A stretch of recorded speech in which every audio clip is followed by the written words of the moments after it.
કહેવાય કોને, એની સિદ્ધિ કઈ રીતે થાય, એના સાધન કયા અને સેવાનું ફળ શું, આ ત્રણેય આ બીજા શ્લોકમાં મહાપ્રભુજીએ સમજાયું. ચેતસ્તત પ્રવણમ સેવા. સેવા કોને કહેવાય કે આ ચિત્ત ભગવાનમાં પરોવાવું, એનું નામ સેવા. સેવા બે પ્રકારની, એક સાધન રૂપા અને બીજી ફલ રૂપા. અત્યારે મન લાગતું નથી, પણ રાગ ભોગ શૃંગાર એટલે કે જેમાં આપણું મન છે એ વસ્તુઓ પ્રભુમાં લગાડી, એ વસ્તુઓ થકી મન ઠાકોરજીમાં લગાડવાની કોશિશ કરી. આપણે આવા શણગાર, આવા તર, આવા ભોગ, માણસનું મન આ બધામાં જ છે, આ બધી વસ્તુઓમાં જ મન છે એનું. તો એ વસ્તુઓ સમર્પિત કરી અને ઠાકોરજીમાં એના થકી મન તનુવિત્ત જા. માણસનું મન બે જગ્યાએ, દેહમાં અને ધનમાં. અહમતા મમતા આ જ જગ્યાએ છે. દેહમાં અહમતા છે અને બાકી બધી વસ્તુમાં મમતા છે. અને તનુવિત્ત જા ભગવાનમાં લગાડો એટલે વસ્તુ કે શરીર નથી લગાડતા, તમારી અહમતા મમતા ભગવાનમાં લગાડો. ચેતસ્તત પ્રવણમ, ચિત્ત પ્રભુમાં પરોવા.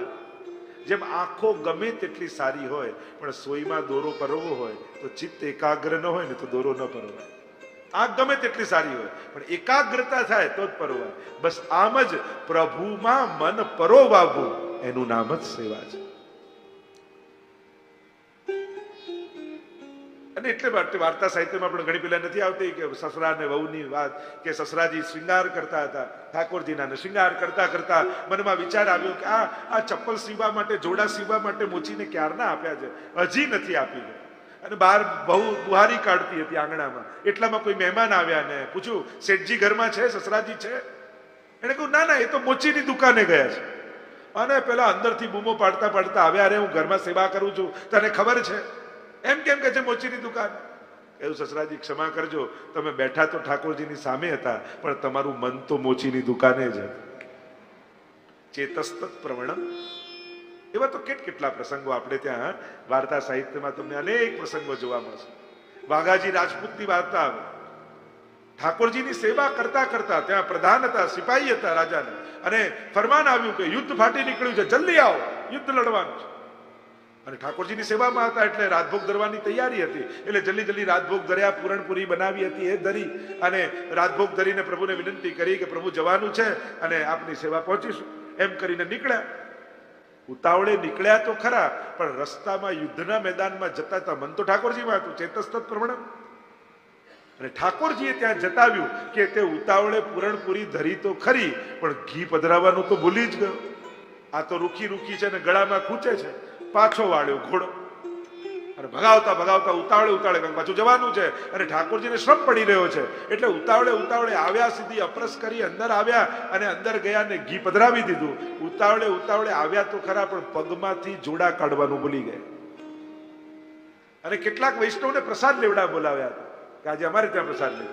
અને જે વૈષ્ણવ ગામના બેઠા હતા એમને એનો ભાવ ન દેખાયો, પણ જોડા દેખાયા, ચપ્પલ દેખાય.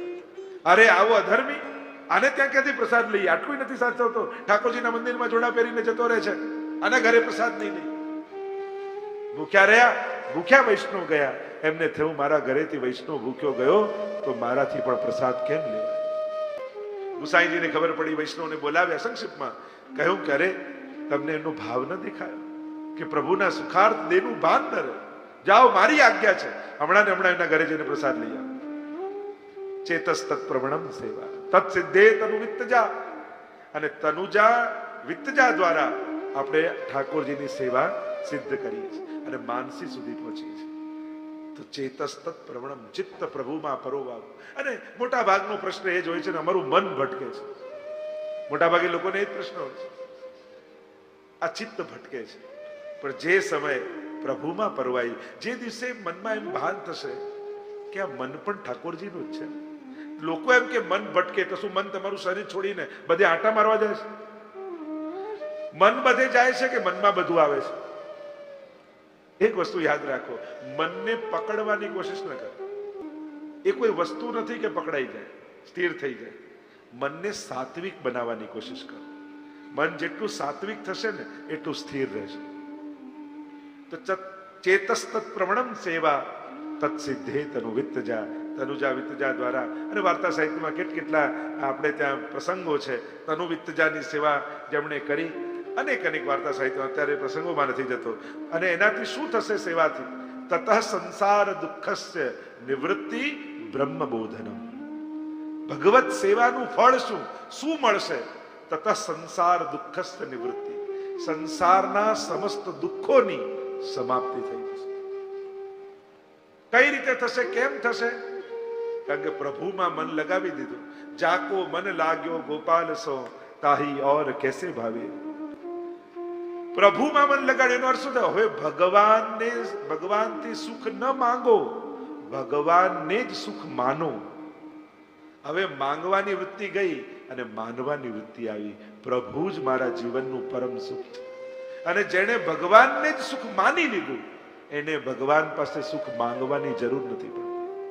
અને વાર્તા સાહિત્યમાં તમે પ્રમાણ જુઓ ને, કેટલા કુંભનદાસજીનું તમે પ્રસંગ જુઓ. પેલા સોનાની આરસી લઈને માનસિક રાજા આવ્યા, આ રાખી લો. કુંભનદાસ કહે, જેના થકી મારું મન શ્રીનાથજીમાંથી જાય એવી કોઈ વસ્તુ મારે ન જોઈએ. કારણ કે મન ઠાકોરજીમાં છે અને છોડીને આમાં જશે. એવા તો અનેક પ્રસંગો વાર્તા સાહિત્ય. નારાયણદાસજીની વાર્તામાં આવે, સૂતા ને ઉઠતા તો રત્નો નીકળતા અને ગોબર લીપાવી દેતા કે જો મન ઠાકોરજીને છોડીને જો આમાં ગયું ને તો પાછો જન્મારો લેવો પડશે. ચેતસ્તત પ્રવણમ સેવા તત સિદ્ધે તનુ વિત્તજા તત સંસાર દુઃખસ્ય નિવૃત્તિ. સંસારના દુઃખોનો હરતા ભગવાન છે. તમે 84 વૈષ્ણવની વાર્તાઓ વાંચો, સંસારના દુઃખોની નિવૃત્તિ એમને થઈ. તો શું દુઃખો ના આવ્યા? આવ્યા તો ખરા, પણ દુઃખ લાગ્યા નહીં. ઘણા કહેવાતા દુઃખો જેને આપણે દુઃખો માનીએ છીએ, એ બધા દુઃખો જીવન છે તો બધું આવવાનું, બધું રહેવાનું. તમારા માટે કુદરતના નિયમો બદલાઈ નથી જતા. હા, તમારો દ્રષ્ટિકોણ જરૂર બદલાઈ જાય છે. સંસારના દુઃખોની નિવૃત્તિ. કારણ જેના ઘરમાં ભગવાન બિરાજશે, ઠાકોરજી બિરાજશે, જેના ચિત્તમાં પ્રભુની સેવાનો ભાવ હશે, એ સદાય ભાવથી સમૃદ્ધ રહેશે. અને એટલા માટે એને લૌકિક કોઈ પણ વસ્તુ પ્રસન્નતા નહીં આપી શકે. તથા સંસાર દુઃખસ્ય નિવૃત્તિ બ્રહ્મબોધનમ. અને બ્રહ્મનું જ્ઞાન થઈ જશે. સોહી જાનત જેહુ જનાઈ.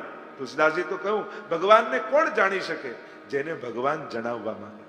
અને એમ પણ 1-2 દિવસ તમે દૂરથી કોઈને જોયા હોય તો અને એનાથી પરિચય ના થાય, એને જાણવા માટે એની જોડે રહેવું પડે. ઘણી વાર કોઈને નક્કી થાય સગાઈને તો એમ કહી કે હમણાં સગાઈ નથી કરી, થોડી વાર થોડા સાથે રહે, અરે ફરે વાત કરે અને એકબીજાને ઓળખી લે પછી નક્કી કરી. સાથે રહે તો પ્રબોધ થાય. એમ જેના ઘરે ઠાકોરજી રહેવા આવ્યા છે, જે પ્રભુની સાથે રહે છે, એ જ પ્રભુના સ્વરૂપને જાણી શકે છે. નિવૃત્તિ બ્રહ્મબોધન. પ્રભુનું જ્ઞાન એને થઈ જાય. અને જેણે ભગવાનને જાણ્યા ને એ સર્વજ્ઞ બની જાય છે. એને સમસ્ત પદાર્થોનું જ્ઞાન થઈ જાય છે. તો આમ મહાપ્રભુજીએ સમજાવ્યું, સેવા આવું દુર્લભ તત્વ છે કે જેની સિદ્ધિ તનુ વિત્તજાથી થાય છે. આ દેહ, આ ધન, આ મન પ્રભુમાં જ્યારે લાગે ત્યારે આ જીવનની સિદ્ધિ. એમ કહીને મહાપ્રભુજી આગળ વાત કરતા, આગળ આજ્ઞા કરે 3ય શ્લોકમાં. હવે વેદાંતની વાતો આગળ આવશે. શુદ્ધાદ્વૈત બ્રહ્મવાદનો સિદ્ધાંત મહાપ્રભુજી આ સિદ્ધાંત મુક્તાવલીમાં સમજાવે છે. પહેલા સેવાનો સિદ્ધાંત સમજાવી દીધો કે કૃષ્ણ સેવા સદા કાર્યા અને તત્સિદ્ધે તનુ વિત્તજા તત સંસાર દુઃખસ્થ નિવૃત્તિ બ્રહ્મબોધનમ. એ આખી સેવાની હવે શુદ્ધાદ્વૈત બ્રહ્મવાદ જે અણુભાષ્યમાં વાતો કરી મહાપ્રભુજીએ, એ વાત સંક્ષિપ્તમાં સિદ્ધાંત મુક્તાવલીમાં મહાપ્રભુ સમજાવશે. બ્રહ્મનું સ્વરૂપ, જીવનું સ્વરૂપ અને જગતનું સ્વરૂપ. અને એ અદ્વૈતવાદના સિદ્ધાંતને મહાપ્રભુજી સમજાવતા આગળ કરે, પરબ્રહ્મ તુ કૃષ્ણો હિ સચ્ચિદાનંદ કમૃત. પરબ્રહ્મ કૃષ્ણ છે. ભાગવતજીમાં જેમ કહ્યું ને, એ તે ચાંકુલા પુંસ કૃષ્ણસ્તુ ભગવાન સ્વયં યસ્માત ક્ષરમતીતો અહમ અક્ષરાદ પિચોત્તમ અતોસ્મી લોકે વેદે ચ પ્રથિત પુરુષોત્તમ. જે ગીતાજીમાં વાત કરી, ક્ષર, અક્ષર અને પુરુષોત્તમ, આ ત્રણેય બ્રહ્મના સ્વરૂપની વાત કરી છે. અને એટલા માટે કહું, ભગવાન પરબ્રહ્મ તો કૃષ્ણો હિ સચ્ચિદાનંદકમ બૃહત. પ્રભુ સદાનંદ રૂપ છે. સતચિત અને આનંદ રૂપ બૃહત એટલે અક્ષર બ્રહ્મ છે. અને દ્વિરૂપમ તદ્વિદ્ધિ સર્વમ તસ્યાદેકમ તસ્માદ વિલક્ષણમ. અને આ 2 રૂપવાળા છે. પ્રભુ જગત રૂપે પણ અને પ્રભુ રૂપે પણ, આ બંને સ્વરૂપે પ્રગટ થયા છે. તો આ ત્રણેય સ્વરૂપની આગળ ચર્ચા આવશે. ક્ષર, અક્ષર અને પુરુષોત્તમ, જેની ગીતાજીમાં વાત છે એ વાતને સમજાવતા મહાપ્રભુજી સ્વસિદ્ધાંતને સમજાવી રહ્યા છે. શુદ્ધાદ્વૈત બ્રહ્મવાદને સમજાવતા ચોથા શ્લોકમાં મહાપ્રભુજી આજ્ઞા કરે. હવે મહાપ્રભુજી કહે છે, માયિકમ સગુણમ કાર્યમ સ્વતંત્રમ ચૈતિ નૈકદા વાદીનો બહુધા જગુ. અનેક પ્રકારના વાદ છે, અનેક પ્રકારના મત છે, વિચારોનું વૈવિધ્ય છે આપણી સંસ્કૃતિ. અને એટલા માટે મહાપ્રભુજી કહે કે જગત માટે ને બ્રહ્મ માટેના અનેક વાદો, અનેક વિચારો આપણા ધર્મશાસ્ત્રોમાં ઉપલબ્ધ છે, સમાજમાં ઉપલબ્ધ છે. કોઈ જગતને જેમ માયિકમ સગુણમ, માયાવાદના લોકો જગતને માયાથી બનેલું અસત્ય માને છે, જગત મિથ્યા માને છે. સાંખ્યના મતવાળા ગુણોનું કાર્ય માને છે કે આ જુદા જુદા ગુણોના સંઘાતથી આ જગતનું નિર્માણ થાય છે. નૈયાયિકો તેને ઈશ્વરનું કાર્ય માને છે કે આ તો ભગવાન દ્વારા સર્જિત છે, ભગવાનનું કાર્ય છે. કાર્ય ને કારણ આ બંનેનું જે નૈયાયિકોનો મત છે. અને એ જ રીતે મીમાંસકો આને અનાદિ અને શાશ્વત માને છે કે આ તો બધું હતું, કોણે બનાવ્યું એ બધું ચર્ચા નૈયાયિકો નથી કરતા, મીમાંસકો નથી કરતા. આ તો બધું છે જ અનાદિકાળ. એ રીતે મીમાંસકોનો મત છે. આમ જુદા જુદા જે મત શાસ્ત્રોમાં બતાવ્યા છે એની ચર્ચા કરતા તો કહ્યું આ જગત વિશે આવા વિવિધ મતો ઉપલબ્ધ છે. એમ કહેતા મહાપ્રભુજી 5મા શ્લોકમાં આજ્ઞા કરે. મહાપ્રભુજી આજ્ઞા કરે કે અક્ષર બ્રહ્મ જ આ જગત રૂપે પ્રગટ થયું છે. અદ્વૈતનો સિદ્ધાંત છે ને, કાર્યકારણ અભેદાન. કાચબાનું ઉદાહરણ આપવામાં આવે વેદાંતમાં કે જ્યારે ક્રિયા ન કરવી હોય ત્યારે સમેટી લે પોતાની ઇન્દ્રિયોને, અને જ્યારે ક્રિયા કરવી હોય ત્યારે મુખ અને ઇન્દ્રિયોને બહાર કાઢે. એમ અહીંયા મહાપ્રભુજીના મતે જગતનું સર્જન અને નાશ નથી, બ્રહ્મ જ જગત રૂપે આવિર્ભૂત થાય છે અને બ્રહ્મ જગતને પોતાનામાં તિરોધાન કરી લે છે. આવિર્ભાવ અને તિરોભાવની ફિલોસોફી. અને અહીંયા એ સમજાવતા કહ્યું અક્ષર બ્રહ્મ કૂટસ્થો અક્ષર ઉચ્યતે, એ અક્ષર બ્રહ્મ જ જગત રૂપે પરિણમિત થયું છે. અને પરિણમિત થયું જેનો વેદમાં શ્રુતિઓએ ઉલ્લેખ કરેલો છે. અને મહાપ્રભુજી આજ્ઞા કે દ્વિરૂપમ ચાપી ગંગાવત, એને પણ બે રૂપે માનવું જગતને. જેમ ગંગાજીને તમે બે રૂપે માનો છો, એ બે રૂપે કઈ રીતે, દ્વિરૂપે કઈ રીતે એને સમજાવતા મહાપ્રભુજી આગળ ગંગાજીનું ઉદાહરણ આપી આ વાતને સમજાવે છે. એક ગંગાજીને જે વિદ્વાનો મહાત્મ્ય બુદ્ધિ વાળા છે કે ગંગાજીના મહાત્મ્યને જે લોકો જાણે છે એ ગંગાજીને કેવલ જલ રૂપે નથી જોતા, એ સાક્ષાત ગંગાજીને દેવી રૂપે જુએ છે. અને જ્યારે દેવી રૂપે એમનું આરાધન કરે છે તો ગંગાજી જે જે ફળ આપવા સામર્થ્ય છે એ બધું જ ફળ એ ભજનારને આપે છે. જો આપણે ત્યાં ગંગાજી, યમુનાજી આ બધાના દેવી રૂપ માન્યા છે.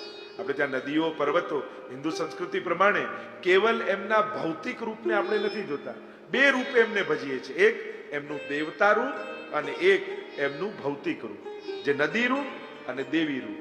તો ગંગાજીને પણ બંને રૂપે છે. શાંતનુ રાજાના કથામાં મહાભારતમાં જે મહાભારતનું મૂળ શરૂ થાય છે તો ગંગાજીને વિવાહ કરે છે અને ગંગા પુત્ર રૂપે ભીષ્મજી પ્રગટ થાય છે ને. બધાને વસુઓ હતા અને બધાને જલમાં પધરાવ્યા. એક શરત સાથે વિવાહ કર્યા હતા શાંતનુ રાજા સાથે ગંગાજીએ કે હું જે કરું એનો તમારે પ્રશ્ન નહીં પૂછવા, અને પ્રશ્ન પૂછશો એ દિવસે હું જતી રહીશ.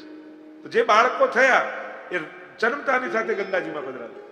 અને હવે રહેવાયું નહીં તો કે કેમ આને કરો આમાં જલમાં લાવો મને આપો એમ લીધું અને ત્યાં ગંગાજી પધારી ગયા. અને ભીષ્મજી જે વસુઓની કથા આવે છે મહાભારતમાં, અને એ રહી ગયા એટલે ભીષ્મજી ગંગા પુત્ર કહેવાય, ગંગા પુત્ર ભીષ્મ. તો ત્યારે ગંગાજી સ્વરૂપાત્મક છે એમની સામે, એમના સામે નદી રૂપે નથી, મૂર્તિમંત રૂપે છે. તો આમ વિદ્વાનો બે રીતે જેમ ગંગાજીને પૂજે છે તો મહાત્મ્ય સંયુક્તા, મહાત્મ્ય બુદ્ધિ વાળા લોકો ગંગાજીને દેવી રૂપે ભજે છે, એમનું પૂજન આરાધન કરે છે અને ગંગાજી એમના ઉપર કૃપા કરી એમને ફળનું દાન કરે છે. આ એક રૂપ જગતને સમજાવી રહ્યા છે. તો એ જ રીતે આ જગત એક રૂપ છે સાક્ષાત અક્ષર બ્રહ્મનું. આ જે કાંઈ દેખાઈ રહ્યું છે જગત રૂપે એ રૂપ નામ વિભેદેન જગત ક્રીડતી યોયત, એ ભગવાન જ ક્રીડા કરી રહ્યા છે અક્ષર બ્રહ્મ રૂપે. હવે બીજું સ્વરૂપ નદીનું એને સમજાવતા આગળ મહાપ્રભુજી સમજાવે છે. અને જે ગંગાજીમાં આવી દેવી બુદ્ધિ રાખે છે ને ભાવથી ભજે છે તેને દેવી રૂપે ગંગાજી દર્શન પણ આપે છે. એ મહાપ્રભુજી અહીંયા સમજાવી રહ્યા છે. ગંગાજીનું એક્ઝામ્પલ આપે છે. સાક્ષાત ઘણા એવા લોકો છે જેને ગંગાજીનું આરાધન છે અને દેવી રૂપે સાક્ષાત ગંગાજી એમને દર્શન આપે છે, તો એવી પણ કૃપા કરે છે અને જે ફળ આપે છે. હવે જે પ્રત્યક્ષ દેખાતા નથી એવા ભૌતિક રૂપની વાત કરતા 8મા શ્લોકમાં મહાપ્રભુજી સમજાવે.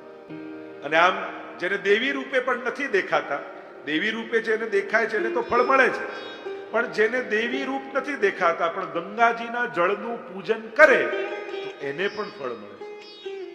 જરૂરી નથી કે ગંગાજી દર્શન આપીને જ પોતાની કૃપા કરે, એને જેને થાય છે એના પર તો કૃપા કરે જ છે, જેને આધ્યાત્મિક દેવી રૂપ દેખાય. પણ જેને દેવી રૂપ નથી દેખાતું, નદી રૂપ ગંગાજીનું પૂજન કરે છે શ્રદ્ધાવાળો વ્યક્તિ, એને પણ ગંગાજી ફળ આપે છે. કે જેની આવી બુદ્ધિ નથી પણ સાધારણ બુદ્ધિ વાળો છે, જેને આંખે ભગવત દર્શન નથી થતા છતાંય ફળ મળે છે. તો એ જ રીતે આ જગતમાં છુપાયેલા બ્રહ્મ ઈશ્વર 9મા શ્લોકમાં સમજાવતા મહાપ્રભુજી સ્પષ્ટીકરણ કરે. તો એ રીતે મહાપ્રભુજી સમજાવે કે જેમ ગંગાજીમાં છે એ જ રીતે હવે જગત બ્રહ્મ આ તમને સમજાવું તો મહાપ્રભુજી કહે છે જે ભૌતિક રૂપે દેખાય છે એ જગત ભગવાનનું ભૌતિક સ્વરૂપ, એમાં જે આ રૂપે પ્રગટિત થયું છે, જેમ ગંગાજીમાં તીર્થ રૂપ છે એ આધ્યાત્મિક સ્વરૂપ, તો એ અક્ષર બ્રહ્મ, અને જે દેવી રૂપે દેખાયા એ સાક્ષાત ભગવાન. એટલે કે ભગવાન, અક્ષર બ્રહ્મ અને જગત, એટલે કે ભગવાનના 3 રૂપ બતાવે: આદિ ભૌતિક, આધ્યાત્મિક અને આદિ દૈવિક. આ 3ની વાત. યસ્માત ક્ષરમતીતો અહમ અક્ષરાદપી ચોત્તમ અતોસ્મી લોકે વેદે ચ પ્રથિત પુરુષોત્તમ. થોડીક વેદાંતની વાત છે, સમજવાની કોશિશ કરજો, જે ગીતાજીમાં સમજાય. જલ રૂપે ભૌતિક રૂપે ભૌતિક સ્વરૂપ જગત. આ જલ ગંગાજી એ તીર્થ રૂપા છે, સ્નાન કરવાથી પાપ જાય. આ તીર્થ બુદ્ધિ એ આધ્યાત્મિક સ્વરૂપ, અને મૂર્તિમંત દેવી રૂપે પ્રગટ થાય એનું આદિ દૈવિક સ્વરૂપ. એમ ભગવાનના 3 રૂપ, જગત એ ભૌતિક, આ જગતમાં અક્ષર બ્રહ્મ એ આધ્યાત્મિક, અને આ બંને રૂપે જે પ્રગટ થયો છે એ પુરુષોત્તમ, એ આદિ દૈવિક સ્વરૂપ. જે શુદ્ધાદ્વૈત બ્રહ્મવાદનો મત મહાપ્રભુજી સમજાવ્યો. અને આમ જગત પણ 3 પ્રકારનું છે એમ સમજાવતા 10મા શ્લોકમાં મહાપ્રભુજી આપ્યા. મહાપ્રભુજી સમજાવે કે એ જ રીતે જગત પણ 3 ગુણો વાળું છે: સત્વ, રજ અને તમ. અને આ 3 ગુણોના એક અધિષ્ઠાતા દેવતા બ્રહ્મા, વિષ્ણુ અને મહેશ. એ રીતે ભગવાન જ આ જગતના નિયામક છે, કરતા છે, નિયંતા છે. અને બ્રહ્મ જ આ 3 સ્વરૂપે બ્રહ્મા, વિષ્ણુ, મહેશ રૂપે પ્રગટ થઈ અને આ જગતના સત્વ, રજ અને તમ આ 3 ગુણોના કાર્યો આ 3 દેવતા દ્વારા ભગવાન કરે છે. એમ કહીને મહાપ્રભુજી આગળ સમજાવે. અને એટલા માટે મહાપ્રભુજી સમજાવે છે કામચારસ્તુ લોકેશ્મી બ્રહ્માદિભ્યો ન ચાન્યથા, કે આ જગતમાં જે ઉપાસકો છે અને પોતાની ઈચ્છા પ્રમાણે જે ભોગોની કામના રાખે છે, તો એ બધા ભોગો તો બ્રહ્માદિ દેવતાઓથી જ એમને મળે છે. ભગવાન કૃષ્ણ એ તો આત્મા છે અને પરમાત્મા જ આનંદનું દાન કરી શકે છે. બાકી બધા ભોગો આપી શકે છે, પણ જે આત્માનો આનંદ છે એ પરમાત્મા સિવાય બીજું કોઈ આપી શકતું. અને એટલા માટે એ કૃષ્ણની સેવા, એ જ પરમાનંદની પ્રાપ્તિ કરાવી શકાય છે. એમ કહેતા 12મા શ્લોકમાં આગળ સમજાવતા મહાપ્રભુજી કહે, અને અતસ્તુ બ્રહ્મવાદેન કૃષ્ણે બુદ્ધિર વિધીયતામ. અને એટલા માટે બ્રહ્મવાદને હૃદયમાં ધારણ કરી. બ્રહ્મવાદ એટલે સર્વ ખલ ઇદમ બ્રહ્મ, આ બધું બ્રહ્મ જ છે, ભગવાનનો જ વિસ્તાર છે, એવો ભાવ રાખી કૃષ્ણમાં બુદ્ધિ સ્થિત કરી દે. આ કૃષ્ણ જ રૂપ નામના ભેદથી ક્રીડા કરી રહ્યો છે. જો એટલે જ મહાપ્રભુ સમજાય, પૂર્ણાનંદ એ કૃષ્ણ, અલ્પાનંદ એ જીવ અને નિરાનંદ એ જગત. જેમ અગ્નિમાંથી તણખાની જેમ નીકળ્યા ને, તો એ અગ્નિ બ્રહ્મ, એમાંથી તણખો નીકળે તો થોડી વાર ગરમ હોય, એ અલ્પાનંદી જીવ કે હજી જેની અંદર આનંદ ખતમ નથી થઈ ગયો છે અલ્પ રૂપે, અને અમુક તણખાઓ બુઝાઈને રાખ થઈ જાય, એ છે જગત જે નિરાનંદ છે. તો આમ બ્રહ્મવાદને મહાપ્રભુજી સમજાવે. હવે આ રીતે સમગ્ર સૃષ્ટિને જુઓ કે આ બ્રહ્મ અતસ્તુ બ્રહ્મવાદે કૃષ્ણે બુદ્ધિર વિધીયતા. અને હવે આવી બુદ્ધિ જેની ભીતર કૃષ્ણમય, જીત દેખું તો શ્યામમય હે, બધે જ ભગવાન દેખાય. અને હવે બુદ્ધિ ભગવાનમાં લગાવો તો આત્મની બ્રહ્મ રૂપે આ જુદાપણું શેનું છે? આ ભાગલાઓ જેના છે તો કે ચારણી લઈ, આપણે છન્ની હોય ને ચારણી, એને લઈને આકાશમાં જુઓ તો તમને આકાશમાં કાણા દેખાય, પણ એ કાણા આકાશના નથી, એ ચારણીમાંથી જુઓ છો. એટલે મહાપ્રભુજી ઉદાહરણ આપે, છિદ્રા વ્યોમની વચેતના. આકાશમાં છિદ્રો દેખાય, ચારણી લઈને જુઓ, તે આકાશમાં થોડી છે, આપણી વ્યવધાન જે વચ્ચે છે એને કારણે. તો આ જે રૂપ નામનો ભેદ દેખાય છે એ આપણી બુદ્ધિને કારણે છે, બાકી છે બધે જ બ્રહ્મ. પણ આપણી બુદ્ધિ રૂપ નામના ભેદને જુએ, આ મોટો, આ નાનો, આની મૂકીમાં. એક વ્યક્તિ હતો, એના ઘરમાં સુંદર ગણપતિની મૂર્તિ, સોનાની, આટલું મોટું ઉંદર ને ઉપર નાનકડા ગણપતિ. અને જીવનમાં કંઈક તકલીફ આવી ઘરમાં ને બહુ વિપત્તિ આવી, એટલે વિપત્તિ આવી તેમ થયું કે આ ગણપતિ વેચી દઉં તો થોડું ધન આવે તો સુખ આવે. સોનીને ત્યાં દુકાનમાં ગયા અને સોનીને કહ્યું કે આના કેટલા પૈસા આવે? સોનીએ કહ્યું ઉંદરના તો 10,000 આવશે, પણ ગણપતિના 1000 જ આવશે. પેલો કે તારી બુદ્ધિ ખરાબ થઈ ગઈ છે કે શું? ઉંદર તો વાહન કહેવાય ગણપતિનું, ગણપતિ મોટા કે ઉંદર મોટો કહેવાય? પેલો કે તું દેવતાને જુએ છે, હું સોનાને જોઉં છું. મારા બુદ્ધિમાં તો સોનું જ્યાં વધારે એની કિંમત વધારે. તારી ભીતર દેવતા બુદ્ધિ છે, એટલે તું મહાત્મ્ય જુએ કે વાહન મોટું કે દેવતા મોટા. તારા મને ગણપતિ મોટા છે, પણ તું આવ્યો છે સોનીને ત્યાં, જેમાં સોનું વધારે એની કિંમત વધારે. બસ જગતમાં આ જ ગણિત છે. આપણે જોઈએ છે સોનાને, કૃષ્ણને, કે કણ કણમાં જે કૃષ્ણ રમી રહ્યો છે, અખિલ બ્રહ્માંડમાં. નરસિંહ મહેતા કહે છે કનક કુંડળ વિશે ભેદ ન હોય, તમે સોનું જ છે તો કુંડળ બનાવો તો કુંડળ કહો, એને ઘાટ આપો તો વીટી કહો, એને ગોળ કરો તો બંગડી કહો, જુદા જુદા નામ કહો, છે તો સોનું જ. એમ રૂપ નામના ભેદથી એ બ્રહ્મ જ ક્રીડા કરી રહ્યો છે. કૃષ્ણે બુદ્ધિર વિધીયતા અતસ્તુ બ્રહ્મવાદે. આવો બ્રહ્મવાદનો ભાવ હૃદયમાં ધારણ કરી. જો મહાપ્રભુજી બ્રહ્મવાદ બતાવે એટલે કેવલ વાંચવા માટે ને ફિલોસોફી માટે જ નથી, અનુભવવા માટે છે. જેમ ભગવત સંબંધ, ઠાકોરજીના ઓરડામાં જાઓ તો દરેક વસ્તુ તમને ભગવાન સંબંધી નથી લાગતી.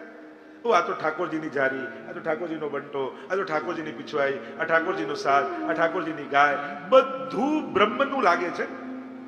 તો આ બ્રહ્મવાદનો ભાવ જ્યારે સેવાના ઓરડામાં હો છો ત્યારે બધું બ્રહ્મ ભાવે, અને એ બધી વસ્તુ ભાવાત્મક એટલે પ્રભુરૂપ. દરેકમાં એ ભાવ રાખવો જ છે. તો એ જ ભાવ ધારણ કરતા કરતા મનના બુદ્ધિમાં એવો ભાવ આવી જાય કે જેમ સેવાના ઓરડામાં મને બધું ભગવત સંબંધી લાગે, એમ સંસારમાં પણ હું જ્યારે જાઉં તો મને બધું જ ભગવત સંબંધી લાગે. આ તો પ્રેક્ટિસ છે ને. સેવાના રૂમમાં તો 2 કલાક પ્રેક્ટિસ કરીએ છીએ, પરફોર્મન્સ તો સંસારમાં જ હોય છે. અહીંયા 3 કલાક પ્રેક્ટિસ કરીએ છીએ, પરફોર્મન્સ તો ઘરે જઈને જ કરવાનું છે. જે સાંભળ્યું, જે શીખ્યા, એનો અભ્યાસ તો ત્યાં જ છે. અહીંયા મહાપ્રભુજી સુંદર રીતે સમજાવતા આગળ 13મા શ્લોકમાં મહાપ્રભુજી આજ્ઞા કરે, અને આમ જ્યારે અજ્ઞાન દૂર થઈ જાય અને બ્રહ્મ ભાવ પ્રગટ થઈ જાય ત્યારે બધામાં એ ભક્તને પરમાત્માના જ દર્શન થાય છે. પછી બીજું કોઈ દેખાતું જ નથી. જ્યાં દેખો વહાં દેખો આ ભાવ પ્રગટ થઈ. જીત દેખો તો શ્યામમય હૈ, શ્યામ યમુના, શ્યામ ગોવર્ધન, શ્યામ ગગન ગન ઘટા છે. એના વર્ણાંગી રૂપ મારી આંખે અંજાય, જ્યાં જોઉં ત્યાં મને શ્રીજી દેખાય. આવો ભાવ આવે. આગળ સુંદર ચર્ચા મહાપ્રભુજી કરે છે કે હમતા મમતા 14મા શ્લોકમાં પણ આજ્ઞા કરી. હમતા મમતા જીવની ક્યારે આ અભાવ આવે, આવો ભાવ ન રહે. જગતમાં જો આવો ભાવ નહીં આવે અને બધું લૌકિક રૂપે જોશો, અહમતા મમતાના દૃષ્ટિકોણથી જોશો, અને જો અહમતા મમતા ન છૂટી તો દુઃખ જીવનમાં સદાય રહેવાનું.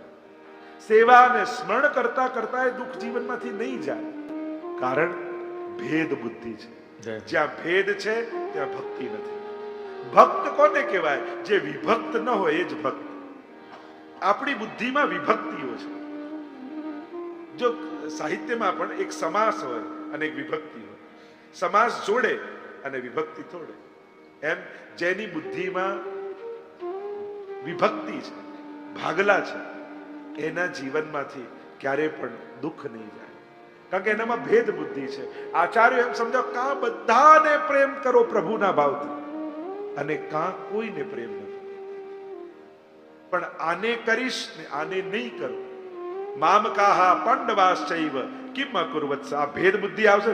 મારા ને તારા, મહાભારતની શરૂઆત, ગીતાજીનો પહેલો જ શ્લોક છે ને, મામકાહા પાંડવાશ્ચૈવ. મારા ને પાંડવના દીકરા શું કરે? જ્યાં ભેદ બુદ્ધિ ત્યાં સંઘર્ષ છે.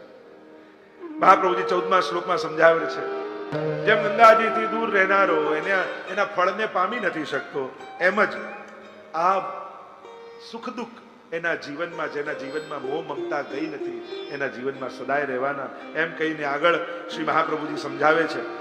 શ્રી કૃષ્ણનો માર્ગ એટલે તસ્માત શ્રી કૃષ્ણ, અને એટલા માટે શ્રી કૃષ્ણના શરણમાં રહેનાર અને એ શરણમાં રહી આત્માનંદના સમુદ્રમાં જીવે સદાય શ્રી કૃષ્ણનું ચિંતન કરતા રહે. કારણ કે આનંદનું મૂળ એ પરમાત્મા જ છે. જીવનમાં બધે દોડીને જોઈ લો, બધું જ મેળવીને જોઈ લો, છેલ્લે તો મેળવેલી દરેક વસ્તુ દુઃખનું જ કારણ થવાની છે. અશોચ્યાનંદ શોચસ્તમ પ્રજ્ઞાવાદાંશ ભાસસે ગતાસુ ન ગતાસુશ્ચ નાનું શોચંતી પંડિતા. ગીતાજીમાં ભગવાન કહે છે, જે નાશવંત વસ્તુઓ છે એ કાયમ મારા પાસે રહે, એ આશા જ દુઃખના મૂળમાં છે. કારણ કે મેળવ્યું છે, મળ્યું છે વસ્તુ, અને મેળવી છે એ વ્યક્તિ, આ બંને જણા નાશવંત છે.